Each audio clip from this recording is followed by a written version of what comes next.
Here at the Gate Center for Maria Marchesano's summer camp. And Coach, man, you had kids all through camp this week. My first question is, what is the number one question that all of these kids ask you during camp? Are we going to have Gatorade at camp? That's a really important one. We did not have it out on the first day, and it was a big catastrophe, but we took care of it, no worries. You got to hydrate, number one. For sure, especially when it's been, 100 degrees outside. Okay, so when you take a look at this Mastodon program, 27 wins last year, a program record. I know you got a lot of new faces coming in, but how do you continue that momentum? How do you keep it rolling here in your fifth season?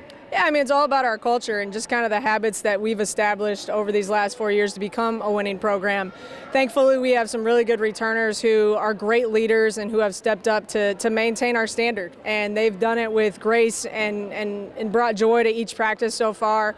Yes, I was nervous coming into these first couple workouts with how many new faces, but I've been pleasantly surprised. It's been a lot of fun. The new kids are catching on fast. Even our freshmen are shining already, and that's a great sign. So you guys played Iowa and Caitlin Clark a couple years ago. We knew she was a star at the time, but did you know she was going to revolutionize the game like worldwide to the level that she's done so far?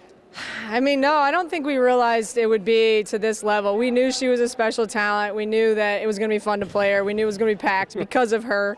But man, the way that she's, come to Indiana and just kind of, changed the whole WNBA. I mean, she gets hurt and the ratings go down. It's crazy. I think their shirt that says every game is a home game is hilarious because it's so true, man. Every arena she goes to, they sell it out.